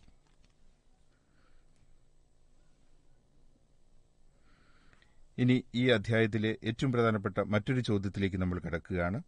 Evaluate the 3 aspects of change in colonial India as pointed by sociologist Satish Sabarwal. Satish Sabarwal ചൂണ്ടിക്കാണിച്ച കൊളോണിയൽ ഇന്ത്യയിലെ മാറ്റങ്ങൾക്ക് നിദാനമായ 3 തലങ്ങളെ വിലയിരുത്തുക. ഇന്ത്യയിൽ മാറ്റങ്ങൾക്ക് കാരണമായ 3 തലങ്ങൾ. 1, വിനിമയ രീതികൾ, അച്ചടിയന്ത്രം, ടെലഗ്രാഫ്, മൈക്രോഫോൺ, റെയിൽ, ആവിക്കപ്പലുകൾ. 2, സംഘടനാരൂപങ്ങൾ, ബ്രഹ്മസമാജം, ആര്യസമാജം തുടങ്ങിയ സംഘടനാ രൂപങ്ങൾ. 3, ആശയങ്ങളുടെ സ്വഭാവം, വിപ്ലവാത്മകവും പരിവർത്തനാത്മകവും, ഉദാരവാദം, സ്വാതന്ത്ര്യം, സ്ത്രീ വിദ്യാഭ്യാസം തുടങ്ങിയ ആശയങ്ങൾ. ഇനി നമ്മൾ അടുത്ത അധ്യായത്തിലേക്ക് പ്രവേശിക്കുകയാണ്. ഇന്ത്യൻ ജനാധിപത്യത്തിന്റെ കഥ.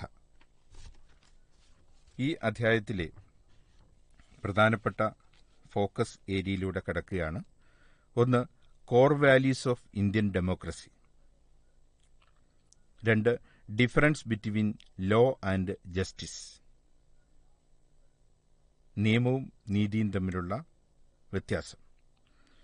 Competing interest in the constitution and social change, ideals of panchayat raj, power and responsibilities of panchayat raj, panchayat raj in tribal area, ഗോത്ര സമൂഹങ്ങളിലെ panchayat raj system, democracy and inequality, political parties, pressure group and democratic politics. ഇത്രയുമാണ് ഈ അധ്യായത്തിലെ പ്രധാനപ്പെട്ട ഫോക്കസ് ഏരിയ. നമ്മൾ ഈ അധ്യായത്തിലെ പ്രധാന ചോദ്യങ്ങളിലേക്ക് കടക്കുകയാണ്. 1. പഞ്ചായത്ത് രാജ് സംവിധാനം നിലവിൽ വന്നത് ഏത് ഭരണഘടനാ ഭേദഗതിയിലൂടെയാണ്? ആൻസർ 73rd അമെൻമെന്റ്. Second question. The traditional political council of Khasis is known as. കാസികളുടെ പാരമ്പര്യ രാഷ്ട്രീയ കൗൺസിൽ ഏത് പേരിൽ അറിയപ്പെടുന്നു? Darbar കുർ.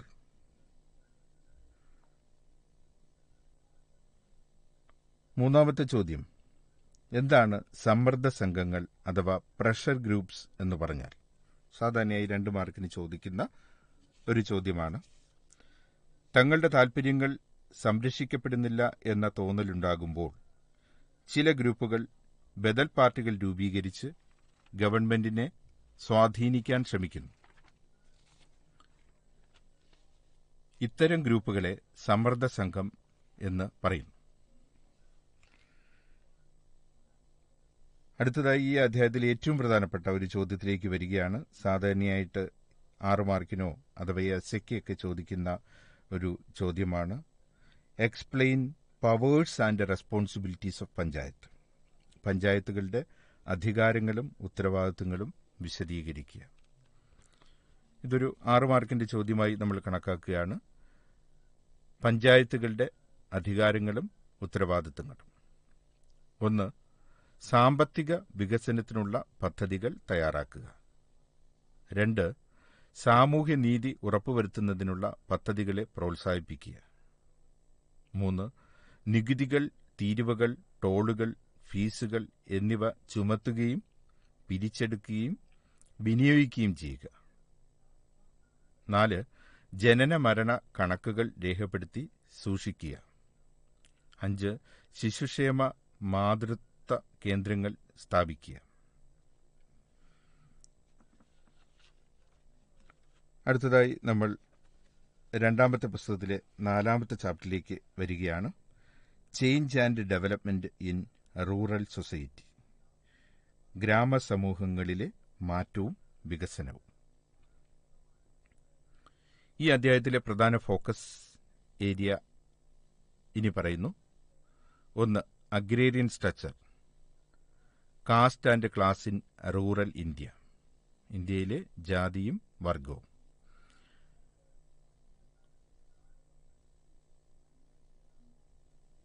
Colonial period, independent India, green revolution അഥവാ ഹരിത വിപ്ലവം, സർക്കുലേഷൻ ഓഫ് ലേബർ, തൊഴിൽ സംക്രമണം, globalisation and liberalisation in rural India. ഗ്രാമീണ ഇന്ത്യയിലെ ആഗോളവൽക്കരണവും ഉദാരവൽക്കരണവും. ഇത്രയുമാണ് പ്രധാനപ്പെട്ട ഫോക്കസ് ഏരിയ. ഈ അധ്യായത്തിലെ 1ാമത്തെ ഒരു പ്രധാനപ്പെട്ട ചോദ്യത്തിലേക്ക് വരികയാണ്. Who coined the term footloose labourer? സ്വതന്ത്ര തൊഴിലാളി എന്ന പദം മുന്നോട്ട് വെച്ചത് ആരാണ്? Answer Jan ബ്രമൻ.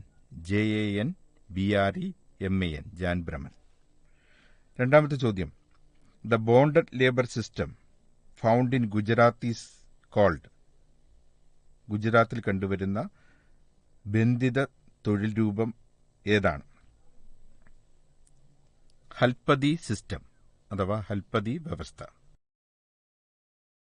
അടുത്തതായി സാധാരണയായി എസ്ഐക്കോ 6 മാർക്കിനോ സ്ഥിരം ചോദിക്കുന്ന, ആവർത്തിച്ച് ചോദിച്ചുകൊണ്ടിരിക്കുന്ന ഒരു പ്രധാനപ്പെട്ട ഒരു ചോദ്യമാണ് social consequences of green revolution. ഹരിത വിപ്ലവത്തിന്റെ സാമൂഹിക പ്രത്യാഘാതങ്ങൾ. 1960കളിൽ കാർഷിക നവീകരണവുമായി ബന്ധപ്പെട്ട് നടപ്പിലാക്കിയ പദ്ധതികളാണ് ഹരിത വിപ്ലവം എന്ന് പറയുന്നത്. കാർഷിക നവീകരണ പരിപാടിയാണ്. കാർഷിക രംഗത്ത് വമ്പിച്ച മാറ്റങ്ങളുണ്ടാക്കിയ ഒരു വിപ്ലവമാണ് ഗ്രീൻ റെവല്യൂഷൻ എന്ന് പറയുന്നത്. ഈ ഗ്രീൻ റെവല്യൂഷന്റെ ഫലമായി പോസിറ്റീവായും നെഗറ്റീവായും ഒരുപാട് ചേഞ്ചസ് വന്നിട്ടുണ്ട്. ഏതൊക്കെയാണ് പോസിറ്റീവ് ഇമ്പാക്റ്റ്? ഗ്രീൻ റെവല്യൂഷന്റെ പോസിറ്റീവായിട്ടുള്ള സ്വാധീനം, സാമൂഹിക സ്വാധീനം എന്തൊക്കെയാണ്? 1. കാർഷിക ഉൽപാദനം വർദ്ധിച്ചു. 2. ഭക്ഷ്യോൽപാദനത്തിൽ ഇന്ത്യ സ്വയം പര്യാപ്തത കൈവരിച്ചു. നെഗറ്റീവ് ഇമ്പാക്റ്റിനെ കുറിച്ച് പറയുകയാണ്. 1. വലിയ മുടക്കുമുതൽ ആവശ്യമായിരുന്നു. 2. ചെറുകിട കർഷകർക്ക് അത് ഗുണം ചെയ്തില്ല. 3. പ്രാദേശിക അസമത്വം കൂടി. 4. യന്ത്രവൽക്കരണം നടപ്പിലാക്കിയപ്പോൾ സേവന മേഖലയിൽ ധാരാളം തൊഴിൽ നഷ്ടങ്ങൾ ഉണ്ടായി. നെക്സ്റ്റ് പോയിന്റ്, ഗ്രാമ നഗര കുടിയേറ്റം വർദ്ധിച്ചു. കർഷക ആത്മഹത്യയുടെ നിരക്ക് വളരെയധികം കൂടി. ഇപ്പോൾ നിങ്ങൾ കേട്ടുകൊണ്ടിരിക്കുന്നത് കൈറ്റ് വിക്ടേഴ്സ് തയ്യാറാക്കിയ ഫസ്റ്റ് ബെൽ ഫോക്കസ് ഏരിയയെ അധികരിച്ചുള്ള ഓഡിയോ ക്ലാസ്. അടുത്ത അധ്യായത്തിലേക്ക് നമ്മൾ പ്രവേശിക്കുകയാണ്. രണ്ടാമത്തെ പുസ്തകത്തിലെ 5-ാമത്തെ അധ്യായം. ചാപ്റ്ററിന്റെ പേര് change and development in industrial society, വ്യാവസായിക സമൂഹത്തിലെ മാറ്റവും വികസനവും. ഈ അധ്യായത്തിലെ പ്രധാന ഫോക്കസ് പോയിന്റ് ഇനി പറയുന്നതാണ്. 1. ഇൻഡസ്ട്രിയലൈസേഷൻ ഇൻ ഇന്ത്യ, ഇന്ത്യയിലെ വ്യവസായവൽക്കരണം. Industrialisation in early years of independence, സ്വാതന്ത്ര്യത്തിന്റെ ആദ്യ കാലഘട്ടങ്ങളിലുള്ള വ്യവസായവൽക്കരണം.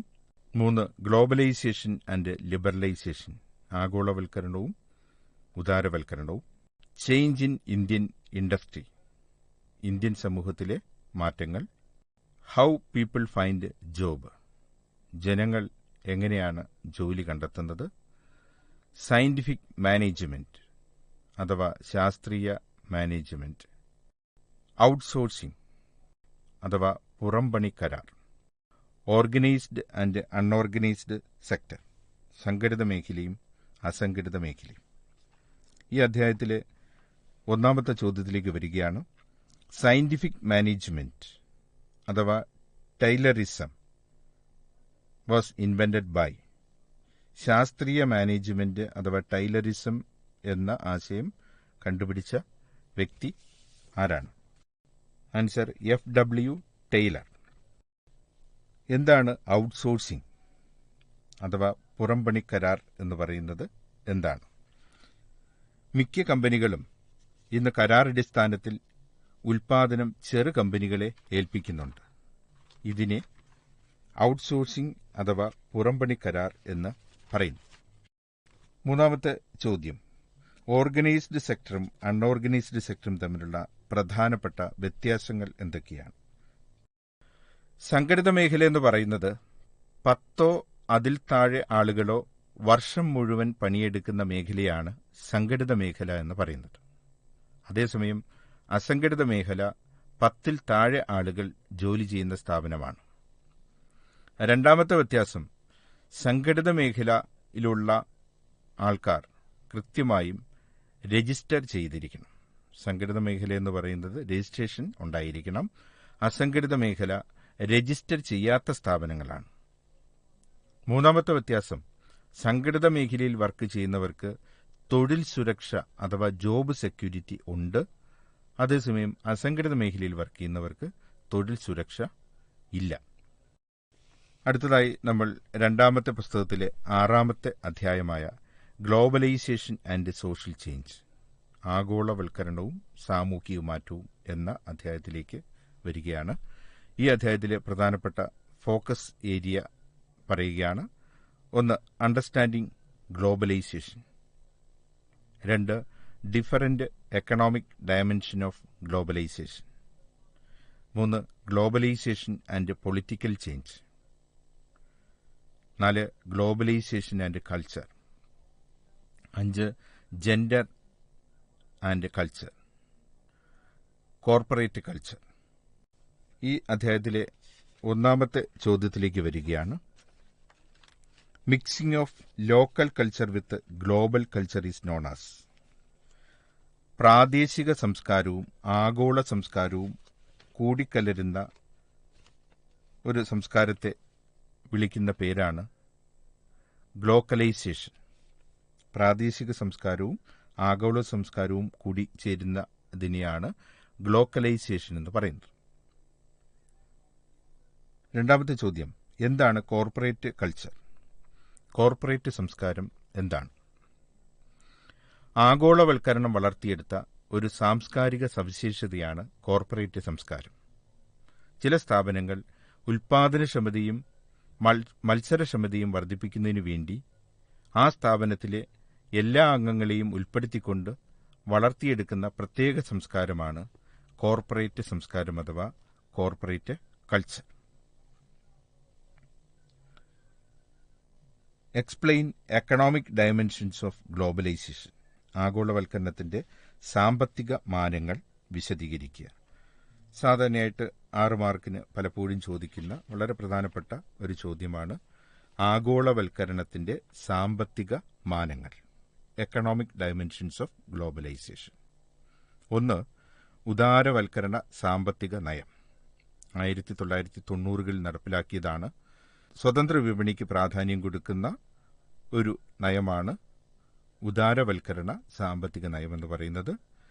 വ്യാപാര നിയന്ത്രണങ്ങൾ ഗവൺമെന്റ് എടുത്തുകളഞ്ഞു. അതോടുകൂടി കൂടുതൽ വ്യവസായങ്ങൾ വരാൻ തുടങ്ങി. 2ാമത്തെ മാനം, സാമ്പത്തിക മാനം, ട്രാൻസ് നാഷണൽ കമ്പനീസ്, TNCs അഥവാ ട്രാൻസ് നാഷണൽ കമ്പനീസ്. ഒന്നിലധികം രാജ്യങ്ങളിൽ ഉൽപാദനം നടത്തുന്ന അല്ലെങ്കിൽ കമ്പോള സേവനങ്ങൾ നടത്തുന്ന കമ്പനികളെയാണ് ട്രാൻസ് നാഷണൽ കമ്പനീസ് എന്ന് പറയുന്നത്. 3ാമത്തത് ഇലക്ട്രോണിക് സമ്പദ് വ്യവസ്ഥ. ഓൺലൈൻ ട്രാൻസാക്ഷനൊക്കെ വരുന്നത് ഇലക്ട്രോണിക് സമ്പദ് വ്യവസ്ഥയിലാണ്.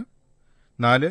ജ്ഞാനസമ്പദ് വ്യവസ്ഥ അഥവാ ഭാരരഹിത സമ്പദ് വ്യവസ്ഥ, നോളജ് എക്കോണമി എന്നൊക്കെ പറയും. കമ്പ്യൂട്ടർ, സോഫ്റ്റ്വെയർ, മാധ്യമ വിനോദ ഉൽപ്പന്നങ്ങൾ, ഇന്റർനെറ്റ് സേവനങ്ങൾ, ഇതെല്ലാം അടങ്ങിയതാണ് ജ്ഞാനസമ്പദ് വ്യവസ്ഥ അഥവാ നോളജ് എക്കോണമി, അല്ലെങ്കിൽ ഭാരരഹിത സമ്പദ് വ്യവസ്ഥ, അല്ലെങ്കിൽ വെയ്റ്റ്ലെസ് എക്കോണമി എന്നൊക്കെ പറയുന്നത്. 5ാമത്തെ സാമ്പത്തിക മാനമാണ് ധനകാര്യത്തിന്റെ ആഗോളവൽക്കരണം. അതായത് ലോകം സാങ്കേതികമായി കൂട്ടിയിണക്കപ്പെടുന്ന ഒരു സമ്പദ് വ്യവസ്ഥ, അതാണ് ധനകാര്യത്തിന്റെ ആഗോളവൽക്കരണമെന്ന് ഉദ്ദേശിക്കുന്നത്. 2ാമത്തെ പുസ്തകത്തിലെ 7ാമത്തെ അധ്യായത്തിലേക്ക് വരികയാണ്. Mass media and communication. ഈ അധ്യായത്തിലെ പ്രധാനപ്പെട്ട ഫോക്കസ് പോയിന്റുകൾ: 1. Forms of mass media. ഏതൊക്കെയാണ് പ്രധാനപ്പെട്ട മാസ് മീഡിയ എന്ന് പറയുന്നത്? 2. Globalisation and media. 3. Influence of mass media. Mass മീഡിയയുടെ സ്വാധീനം. ഈ 3 ഫോക്കസ് ഏരിയയാണ് നമുക്കിതിനകത്ത് പ്രധാനമായിട്ടും മനസ്സിലാക്കാനുള്ളത്. ഈ അധ്യായത്തിലെ 1ാമത്തെ ചോദ്യം: who opined media should function as the watch dog of democracy. മാധ്യമങ്ങൾ ഇന്ത്യൻ ജനാധിപത്യത്തിന്റെ കാവൽ ഭടന്മാരായിരിക്കണമെന്ന് അഭിപ്രായപ്പെട്ടത് ആരാണ്? Answer: Jawaharlal Nehru. Second question: define mass media. ബഹുജന മാധ്യമങ്ങളെ നിർവചിക്കുക. സാധാരണയായി 2 മാർക്കിന് ചോദിക്കുന്ന ഒരു ചോദ്യമാണ് ബഹുജന മാധ്യമങ്ങൾ. നിരവധി ജനങ്ങളിലേക്ക് വളരെ പെട്ടെന്ന് എത്തിച്ചേരുന്നതിനെയാണ് ബഹുജന മാധ്യമങ്ങൾ എന്ന് പറയുന്നത്. ഉദാഹരണം: ടെലിവിഷൻ, വർത്തമാനപത്രങ്ങൾ, സിനിമ, റേഡിയോ, പരസ്യങ്ങൾ തുടങ്ങിയവയെല്ലാം ബഹുജന മാധ്യമങ്ങളിൽ ഉൾപ്പെടുന്നു. 3ാമത്തെ ചോദ്യം: do you believe globalisation affected Indian media? Explain. ആഗോളവൽക്കരണം ഇന്ത്യൻ മാധ്യമങ്ങളെ സ്വാധീനിച്ചിട്ടുണ്ടെന്ന് നിങ്ങൾ കരുതുന്നുണ്ടോ? വിശദീകരിക്കുക. ആഗോളവൽക്കരണം കൊണ്ട് മാധ്യമരംഗത്ത്, മീഡിയയിൽ എന്തെല്ലാം ചേഞ്ചസ് വന്നു എന്നുള്ളതാണ്. 1ാമത്തെ ഇൻഫ്ലുവൻസ്. ഒരിക്കൽ വ്യത്യസ്തമായിരുന്ന മാധ്യമങ്ങൾ കൂടിക്കലരാൻ തുടങ്ങി. 2. പത്രങ്ങളുടെ പ്രചാരം വർദ്ധിച്ചു. 3. ഇൻഫോർടൈൻമെന്റിന് പ്രാധാന്യം വന്നു. എന്താണ് ഇൻഫോർടൈൻമെന്റ്? ഇൻഫർമേഷനും എന്റർടൈൻമെന്റിനും തുല്യ പ്രാധാന്യം നൽകുന്ന ഒരു രീതിക്കാണ് ഇൻഫോർടൈൻമെന്റ് എന്ന് പറയുന്നത്. ഇന്നത്തെ മാസ് മീഡിയ ഏറ്റവും കൂടുതൽ ഫോക്കസ് കൊടുക്കുന്ന ഒരു കാര്യമാണ് വിനോദത്തിനും വിജ്ഞാനത്തിനും തുല്യ പ്രാധാന്യം കൊടുത്തുകൊണ്ട് ഉള്ള പരിപാടികൾ പ്രക്ഷേപണം ചെയ്യുക. അപ്പോൾ ഇൻഫോർടൈൻമെന്റിന് പ്രാധാന്യം വന്നു. സ്വകാര്യ ഉപഗ്രഹ ചാനലുകളുടെ വളർച്ച. അടുത്ത മാറ്റം FM ചാനലുകളുടെ പ്രചാരം. അടുത്ത മാറ്റം ദേശീയ വിപണി ആഗോള വിപണികൾക്ക് വഴിമാറി. പുതിയ വിപണന രീതികൾ നിലവിൽ വന്നു. ഇപ്പോൾ നിങ്ങൾ കേട്ടുകൊണ്ടിരിക്കുന്നത് കൈറ്റ് വിക്ടേഴ്സ് തയ്യാറാക്കിയ ഫസ്റ്റ് ബെൽ ഫോക്കസ് ഏരിയയെ അധികരിച്ചുള്ള ഓഡിയോ ക്ലാസ്. നമ്മൾ രണ്ടാമത്തെ പുസ്തകത്തിലെ അവസാനത്തെ അധ്യായമായ സാമൂഹിക പ്രസ്ഥാനങ്ങൾ അഥവാ സോഷ്യൽ മൂവ്മെന്റ്സ് എന്ന് പറയുന്ന അധ്യായത്തിലേക്ക് വരികയാണ്. ഈ അധ്യായത്തിൽ പ്രധാനമായും 3 ഫോക്കസ് ഏരിയയാണ് നമുക്ക് കവർ ചെയ്യാനുള്ളത്. ഒന്ന്, ഫീച്ചേഴ്സ് ഓഫ് സോഷ്യൽ മൂവ്മെന്റ്, സാമൂഹിക പ്രസ്ഥാനങ്ങളുടെ സവിശേഷതകൾ എന്തൊക്കെയാണ്. 2, തിയറീസ് ഓഫ് സോഷ്യൽ മൂവ്മെന്റ്, സാമൂഹിക പ്രസ്ഥാനങ്ങളെക്കുറിച്ചുള്ള പ്രധാനപ്പെട്ട സിദ്ധാന്തങ്ങൾ ഏതൊക്കെയാണ്. 3ാമത്തെ focus area types of social movements, പ്രധാനപ്പെട്ട സാമൂഹിക പ്രസ്ഥാനങ്ങൾ ഏതൊക്കെയാണ്. ഇനി ഈ അധ്യായത്തിലെ പ്രധാനപ്പെട്ട ചോദ്യത്തിലേക്ക് വരികയാണ്.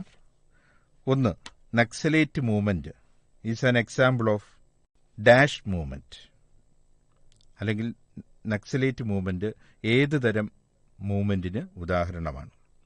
ആൻസർ, വിപ്ലവാത്മക പ്രസ്ഥാനം അഥവാ revolutionary movement. Second question, list out features of social movement, സാമൂഹിക പ്രസ്ഥാനങ്ങളുടെ സവിശേഷതകൾ പട്ടികപ്പെടുത്തുക. സാമൂഹ്യ പ്രസ്ഥാനങ്ങളുടെ സവിശേഷതകൾ. 1, സുസ്ഥിരവും സംഘടിതവുമായ പ്രവർത്തനം. 2, പൊതുവായ ലക്ഷ്യം. 3, പൊതുവായ പ്രത്യയശാസ്ത്രം. 4, മാറ്റങ്ങൾക്ക് വേണ്ടി ശ്രമിക്കുന്നു. 5, സംഘാടനം. 6, നേതൃത്വം. 7, വ്യവസ്ഥാപിത ഘടന. ഈ അധ്യായത്തിലെ ഏറ്റവും പ്രധാനപ്പെട്ട അടുത്ത ചോദ്യത്തിലേക്ക് വരികയാണ്. Identify and explain the theories of social movement, സാമൂഹിക പ്രസ്ഥാനങ്ങളെക്കുറിച്ചുള്ള സിദ്ധാന്തങ്ങൾ തിരിച്ചറിഞ്ഞ് വിശദീകരിക്കുക. സാധാരണയായി 8 മാർക്കിന് ചോദിക്കുന്ന എസ്സേ ടൈപ്പ് ക്വസ്റ്റ്യനാണ് തിയറീസ് ഓഫ് സോഷ്യൽ മൂവ്മെന്റ്. വളരെ പ്രധാനപ്പെട്ട ഒരു ടോപ്പിക്കാണ് സാമൂഹിക പ്രസ്ഥാനങ്ങളുമായി ബന്ധപ്പെട്ട സിദ്ധാന്തങ്ങൾ. പ്രധാനമായിട്ടും 3 സിദ്ധാന്തങ്ങളാണ് സാമൂഹിക പ്രസ്ഥാനങ്ങളുമായി ബന്ധപ്പെട്ട് മനസ്സിലാക്കാനുള്ളത്. 1, ആപേക്ഷിക അപഹരണ സിദ്ധാന്തം. ഒരു സാമൂഹിക വിഭാഗം മറ്റുള്ളവരെക്കാൾ മോശമാണ് തങ്ങളുടെ അവസ്ഥ എന്ന് ചിന്തിക്കുമ്പോൾ സാമൂഹിക സംഘർഷം ഉണ്ടാകുന്നു. 2ാമത്തെ തിയറി, മാൻഗർ ഓൾസന്റെ സിദ്ധാന്തം. സ്വാർത്ഥ താൽപര്യം പിന്തുടരുന്ന വ്യക്തികളുടെ പ്രവർത്തനമാണ് സാമൂഹിക പ്രസ്ഥാനങ്ങളുടെ ഉയർച്ചയ്ക്ക് കാരണമെന്ന് മാൻഗർ ഓൾസൻ പറയുന്നു. ഈ തിയറിയുടെ പ്രധാനപ്പെട്ട വിമർശനം, വ്യക്തികൾ ലാഭനഷ്ടങ്ങൾ നോക്കിയല്ല സാമൂഹിക പ്രസ്ഥാനങ്ങളിൽ ചേരുകയും പങ്കെടുക്കുകയൊക്കെ ചെയ്യുന്നത്. 3ാമത്തെ തിയറി, വിഭവ സമാഹരണ സിദ്ധാന്തം, റിസോഴ്സ് മൊബിലൈസേഷൻ തിയറി എന്ന് പറയും. 2 ചിന്തകരാണ് ഈ സിദ്ധാന്തം രൂപീകരിച്ചത്. മെക്കാർത്തി, സാൾഡ് എന്നീ ചിന്തകർ സാമൂഹിക പ്രസ്ഥാനങ്ങളുടെ വിജയത്തിന്റെ അടിസ്ഥാനം വിഭവങ്ങൾ സമാഹരിക്കാനുള്ള അതിന്റെ കഴിവാണെന്ന് അവർ വാദിച്ചു. നേതൃത്വം, സംഘാടന പാടവം, വിനിമയ സൗകര്യങ്ങൾ എന്നിവയാണ് വിഭവങ്ങൾ എന്നതുകൊണ്ട് ഉദ്ദേശിക്കുന്നത്. ഈ തിയറിയുടെ പ്രധാനപ്പെട്ട വിമർശനം, സാമൂഹിക പ്രസ്ഥാനങ്ങൾ നിലവിലുള്ള വിഭവങ്ങളിൽ മാത്രം ഒതുങ്ങി നിൽക്കുന്നതല്ല. സമൂഹശാസ്ത്ര വിഷയത്തിലെ 2ാം വർഷ സമൂഹശാസ്ത്ര വിഷയത്തിലെ പ്രധാന ഫോക്കസ് ഏരിയയിലും ചോദ്യങ്ങളിലുമൂടിയാണ് നമ്മൾ കടന്നുപോയത്. നിങ്ങൾക്കറിയാം, 1ാമത്തെ പുസ്തകത്തിനാണ് നമ്മൾ കൂടുതൽ വെയിറ്റേജ് കൊടുക്കുന്നത്. ആ ഭാഗത്തു നിന്നായിരിക്കും കൂടുതൽ ചോദ്യങ്ങൾ ഉണ്ടാകുന്നത്. 2ാമത്തെ പുസ്തകത്തിൽ നിന്നും വളരെ കുറച്ച് മാർക്കിന് മാത്രമേ വെയിറ്റേജ് കൊടുത്തിട്ടുള്ളൂ. അതുകൊണ്ട് തന്നെ ഒന്നാമത്തെ പുസ്തകത്തിലെ ആദ്യത്തെ 6 ചാപ്റ്ററുകൾക്ക് ഊന്നൽ കൊടുത്തുകൊണ്ടുള്ള, കൂടുതൽ പ്രാധാന്യം കൊടുത്തുകൊണ്ടുള്ള ചോദ്യങ്ങൾ ആണ് പരീക്ഷയ്ക്ക് വരുന്നത്. അപ്പോൾ ആ ഭാഗത്തുള്ള ചോദ്യങ്ങൾക്ക് കുറച്ചുകൂടി സ്ട്രെസ് കൊടുത്തുകൊണ്ട്, ഊന്നൽ കൊടുത്തുകൊണ്ട് പഠിക്കുകയും, അതേസമയം രണ്ടാം ഭാഗത്തെ പുസ്തകത്തിലൂടെ കുട്ടികൾ കടന്നു പോവുകയും അതിലുള്ള പ്രധാന കാര്യങ്ങൾ ഫോക്കസ് ഏരിയയിലൂടെ മനസ്സിലാക്കുകയും ചെയ്യണം. എല്ലാവരും നല്ലതുപോലെ ഫോക്കസ് ഏരിയ മനസ്സിലാക്കി നല്ലൊരു വിജയം കൈവരിക്കാൻ നിങ്ങൾക്ക് സാധിക്കട്ടെ എന്ന് ആശംസിച്ചുകൊണ്ട് നിർത്തുന്നു. നന്ദി, നമസ്കാരം. ഇപ്പോൾ നിങ്ങൾ കേട്ടത് ഫോക്കസ് ഏരിയയെ അധികരിച്ചുള്ള കൈറ്റ് വിക്ടേഴ്സ് തയ്യാറാക്കിയ ഫസ്റ്റ് ബെൽ ഓഡിയോ ക്ലാസ്.